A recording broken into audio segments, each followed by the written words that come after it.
Hello, everybody. Floppy Hat Photos back here again for another episode of Caring for My Father. And today is Monday, the 23rd, and today was a rather rough day overall for me. It's going on just about midnight, so it's damn near Tuesday already. I spent the night out at the assisted care living last night with him. It was just a struggle all night long. It was absolutely just a madhouse. It's just, I talked about in the earlier video.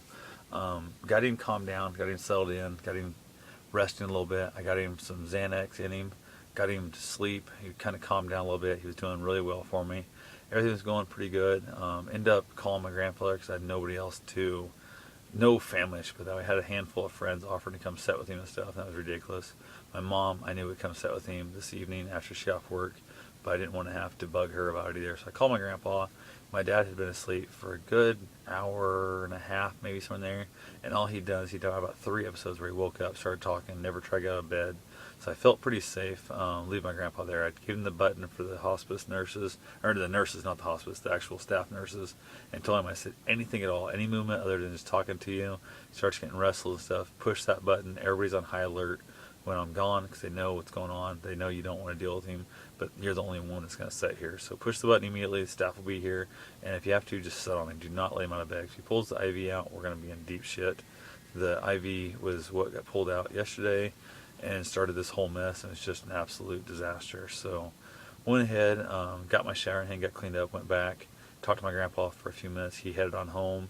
About 45 minutes later or so, my grandfather's brother showed up, so my great uncle would be, whatever, and he stopped in, and Dad was not really responsive. He was kind of hard breathing, that kind of thing, and he had his eyes open a couple times, but wasn't talking at all. So Jack went ahead and left the uncle, and it was probably within 10 minutes of him leaving, I looked over, and Dad's breath was really getting erratic on that, and really spaced out quite a ways. I was watching his throat, and he was losing quickly. So I ran out of stuff, and I started talking to him in that because I was told the hearing is the last thing to go. So I started doing my best, just kind of talking to him. But I was kind of a little bit in shock. I was kind of really having a hard time with it myself, and went ahead. I got him. I don't know. I just started talking stuff, and the next thing I know, I realized he hadn't been breathing. So he was a good minute or a half, like that, and there was no breath. And I started rubbing his chest. I started kind of thumping on his forehead a little bit, trying to wake him up, make sure he was not just faking it on me. And I sat there for what seemed like 3 or 4 days. It seemed like it was forever. And it was probably 3 minutes, maybe 5 minutes, wasn't very long at all. And just kind of holding his hands and just talking to him and that, and letting him know that it was all right. And he had no more pain anymore. And that's what it was mostly about. And it was one of those things that my brother had been stirring shit yesterday, and it was just a mess. And he was out there, and he got Dad riled up and that crap the day, yesterday. And that's why he fell. And it was just, I don't know, it's a whole big mess, and it was just absolutely ridiculous. And the fact that there's just so much shit, and every time Jeff would come out, he would get him riled up, and again, it was just a mess. And I was out there, like I said, all night long, and, sat with him all night. He fought me all night long, and it was just, I could see the pain in his eyes, and I could see it in his heart, and it was just awful. And my brother never even bothered to, call it and check or nothing. I think he called staff and asked them how I did, and fuck, he knows I was there all night. It wouldn't have been that hard just to call up and go, hey, man, before I go to work or before I do whatever, do you need 5 minutes? I'll come out. I can sit with him for 5 minutes while you just go take a piss. And I had to ask staff to come watch him because he was trying to get out of bed so much that I couldn't literally leave the foot of his bed. I couldn't leave the side of his bed without him trying to climb out of bed. And I didn't want him to rip his IV out. And I was stuck there alone. And no one, my mom was for me. And I had a couple of friends that said, if you need anything at all, my phone's on all night long.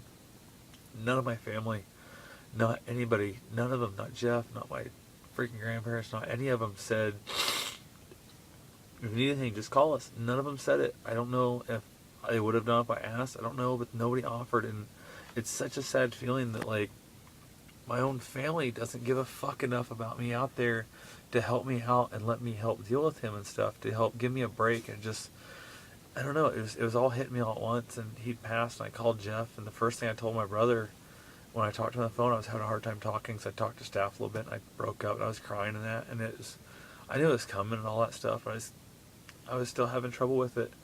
And I was talking to him on the phone, and I was like, I want to let you know, so I got something I got to tell you. And he's like, what? I was having trouble. I was like this. I couldn't talk very loud, and I was having trouble. And I told him, I said, just shut the fuck. I said, shut up and listen for a minute. I said, I want you to know this. I love you. I'll always love you, no matter how you treat me. And it's not something I can help, but I'm always going to love you. And he's like, what do you want? I just wanted to just go, nothing, go fuck off, and just let him read it in the paper or something. I couldn't do that. And I said, Dad passed away and he's gone. And he's like, well, I'm in Eddyville, so I don't know what I can do about it. And I'm like, you gotta do nothing about it. Just drive safe, whatever. I was trying to be as nice as I could, and he was being a dick. And the staff knew it, and the staff was talking to me and stuff. And finally, hospice got there, and they were talking to me, and they were talking to Dad, and they were, obviously he was gone. He was nothing there. They started kind of cleaning him up and started doing things, taking vitals and all that good stuff. And they started telling me how good a job I'd done and how much Dad appreciated me being there and how much they appreciated me being there and helping calm him down, and just how much it helped everybody out there. And that tore me up because no, it seemed like my family didn't appreciate it, but the damn hospice people did, who didn't even know him, and the staff who didn't know him. He wasn't even there a month, and I felt like half the staff was closer to him than his own damn son was, and it was a mess. And then we went ahead and they asked me if anybody wanted to see the body and stuff before they moved him and gave him to the funeral home. And I said I didn't think so, but I was going to talk to my grandparents because I knew I'd want to talk to them and see. And she said, it's fine. I said, call my brother. Let's talk to him, make sure. So I picked up my phone, dialed my phone, and handed it to the hospice lady, Sarah. And she was talking to him, and all I heard was her side. But she's like, asked, hey, do you want to see the body before you move it, blah, blah. And she goes, oh, okay, well, if you decide anybody wants to see it, just be sure and let me know. Give me a call, and I will try my best to, if we haven't got a hold of Lang yet, and come pick up the body that will hold it for you here. And that's when he's like, that's when he hung up. So I assume his answer had been no, nobody wants to see him, but if I come up with anybody, I'll call you. And because it was my phone, my brother was so petty and he won't call me. He called the Continental Hotel itself, so by the time they got the call, the front office, they got other stuff to do. They got down to the room to tell him, which I don't know if it was a minute, I don't know if it was 5 minutes, I don't know if it took a minute from when Jeff got the call from hospice to ask if they wanted to release the body, which he then clearly released the body, which he has no right to release or not release, doesn't matter. He keeps bitching about power of attorney, but his power of attorney died at 3:54 p.m. today when my father died, so his power of attorney is worthless now. That paperwork does nothing for nobody. Nothing he can do, because once he's dead, the power of attorney dies with him. Now it goes into the estate, and it's all that stuff. So he's all bitching about how they didn't have the right to release the body because now Brendan wants to see him. I said Lang already has him by now. He's on the way to the funeral home. It became a big giant mess. I called Lang up. I said, hey, can we get a private viewing? I know we didn't pay for it. I know it wasn't part of the deal, but is there any chance to get a private viewing? They said, we'll work it out sometime after 1 tomorrow. Definitely stop by. We'll have it all ready to go. We're perfect. So I called back. I said, dude, I got this covered. Brendan can see him tomorrow sometime after 1. Everything's going to be great. Jeff started throwing a fit, saying, well, they can't stop him from seeing tonight. He's going to be, he's going to push his way in. He's going to come loaded for bear. He's going to get in. He's going to see him tonight. Nobody have to wait till tomorrow. And I'm like, why didn't you tell him you wanted to hold them before when you said no, release the body? He goes, well, I didn't know you wanted to see him. It's back and forth. So I called back out to the funeral home to warn him that Brendan was coming in. He was wanting to stir shit and that. And it was just a giant mess between him, hospice, and then the fact that my brother's now going to sue hospice. My brother's going to sue the care center that released his body. He's just being a complete dickhead about everything. Called out making threatening phone calls to the staff at the care center now. I'm just absolutely going crazy. So I had about a good hour or so of grieving for my father before this shit started. And I should have just left it alone. I should have not even called him. I should have said a word to nobody. I should have just grieved for my father and just dealt my own way. But I was trying to put out fires. I'm trying to solve problems. And that's what happens. And I just, now I'm stirred up and all this shit. I try to live my life as stress-free as possible. It's what I was able to give my father. That's the only thing I got to look at positively, is I was able to be there for my father in the time of need. And him and I were good. And I'm now at the point, if I don't end the funeral, if I don't end up with speaking to the family ever again, nothing, I know my father and I died at peace. And that's all I can ask. I don't think my brother has had peace with him. I think they argued last time they spoke again. He got Dad all riled up, and that's what caused him to try and get out of bed, which caused him to fall, which caused the IV to rip out, which may have caused him to die. I don't know. Maybe he would have died today anyway. Maybe he would have died at 5 o'clock instead of 4 o'clock. I don't know. Maybe he would have lived 10 more years. Who the hell knows? But either way, he's gone. There's nothing we can do about that. But why do you have to stir shit tonight? I mean, grieve in your own way, but how about just go freaking have a somber moment? Go shoot a bottle rocket off down at the farm. Go do something. Don't call up, make everybody's life miserable, threatening staff and all that crap. I told staff, I'm like, have his ass arrested for threatening phone calls. At least put a trespass order on him so he can't be out there. I said, he has no power of attorney, has no strength, has no power to nothing. I'm first at the damn care center, so I'm the one that has to release the material to his beds, his clothes, all that kind of junk. I'm the one that has to have that done. So I don't know what his problem is. He threatened he's gonna be out there tomorrow. He's all pissed off. He's gonna get even. He's gonna find out what happened. He's calling everybody liars. It's just a giant damn clusterfuck. I don't know if he's just that desperate for money that he's not getting enough from Dad's estate. He wants to sue everybody else. Not like he has a chance of winning. He released the damn body. I heard him. It was like, this is ridiculous. So it's all just a big pain in the ass. And now I'm running around apologizing to everybody for shit my family did. I even went out to the care center again and actually apologized to the lady on the staff in person. And I was just like, I don't know. And then my mother was over at my grandparents' house trying to work on obituary and stuff for my father, and his sister, my aunt, was going all ballistic. She was drunk. She was stirring shit and this and that stuff. And they got in an argument. Then her daughter started yelling at my mom and stuff, and it took the fact that my grandfather did, scream at him to shut the hell up.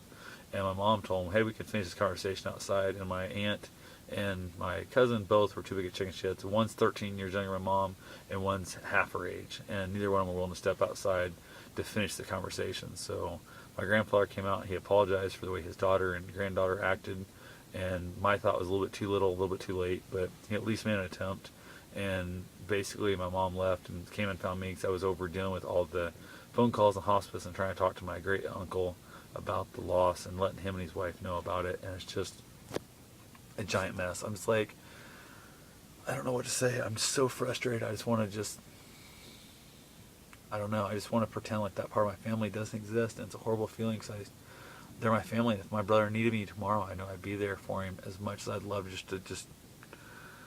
love to just pretend he doesn't exist and he's never existed and just pretend I was an only child kind of thing. And my father and him both died in the war or something. I don't know. I just want to be over it all. But my biggest thing is the fact I know my father died without pain. That's the best thing I can say. I know he died without pain because I was right there with him when he took his last breath. And that's something that I don't know if I'll have the ability to say. I mean, I don't know if I'll be able to say that when I die, I took my last breath without pain, and that I had somebody there who was telling me over and over again how much they love me, and the fact there's no hard feelings regardless of the fact that they didn't speak to me for 15 years, or barely didn't speak to me for 10 and barely spoke to me for 5, and only called me up when he had a want or needed me to help dig out something or tow something or give him a ride somewhere kind of thing, and never just called me up to go shoot the shit or go shoot ball rockets or go work in the wood shop, nothing like that.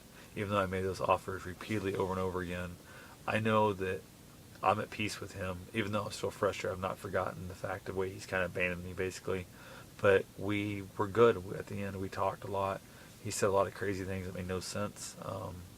I said a lot of funny things that would make him laugh and get mad 'cause he didn't want to be laughing. He wanted to be in a somber mood. He just wanted to die, not laugh. And my motto is you can laugh and die at the same time, and there's no reason not to laugh in life. So, but hopefully tomorrow's a new day. Hopefully tomorrow's going to go wonderfully well. I'm just basically believing the fact that Brendan and Jeff are going to get their ass over it. They're going to apologize to everybody. They're going to say, I'm sorry. There's no lawsuit. There's no nothing.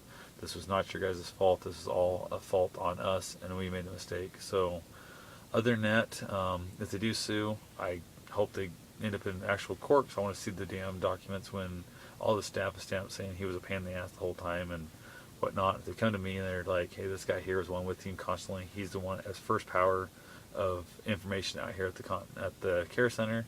And then boom, I release the body. We're good to go. I heard him release the body on the phone. We're good to go. There's absolutely no case for this to go to. So other than that, don't know much. I've been up way too long. I've had about 3 hours of sleep in the last couple days. I had 3 or 4 different 3 to 5 minute, 8 minute cat naps out there with Dad. It's like every time I get a little bit of a nap, I'd either do that weird fall jerky motion where you think you're passing out and falling off the chair, or I would get woke up to him yelling, stop, no, or get out of here. So definitely took about a year off my life. Every time I got woke up that way, it freaked me out. Heart kind of skipped a beat and definitely was not good. So, but best thing I can say right now is I'm at peace. I'm happy. I'm exhausted. When I get in bed, I'm going to go to sleep very quickly.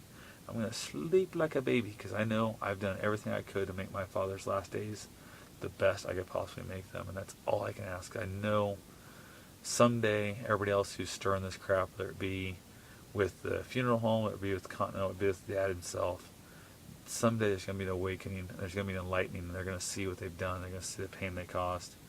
And everybody's caused pain in their life. Everybody's going to cause pain at some point futurely in their life. But some things can be so easily avoided, and there's no need for them at all. So I'm just glad I was able to be there for my father, unlike he was there for me. So I wish you guys all luck. I hope you never have to go through this, but if you do end up in a situation like I did, and you have the chance to be there with your father or your loved one or your spouse or your child or whatever during the last minutes, I don't know how your experience is going to be, but if you can be there and you can keep him relaxed as well as I did with my father, it's the best thing you ever do to him, because he went 100% pain free and there wasn't even like a twitch or nothing. And he was gone, and that's all I can really say, I guess. So anyway, I'll be back tomorrow with a little more updates, let you know how the bullshit's going and whatnot and whatever. So I appreciate everybody watching this. If you have any comments, questions, concerns, drop them down below, and I'll be sure and get to them as I can. Regardless of who they are, if they're your family, you have to love them unconditionally. You have to basically take care of them. When it comes to people doing stupid shit like this, like my brother and the stepson's doing, there's absolutely no reason to condone this. There's absolutely no reason to believe in this, and there's a very possible good reason of shunning them for that fact. If you're going to act that bad in public, I don't want to be associated with you. So I wish them all the best. I wish them absolutely zero ill will, and I hope they can work it out and deal with their own demons. So thank you much for watching, and always make sure you care for your people in your family. Unless they're dicks, then screw 'em.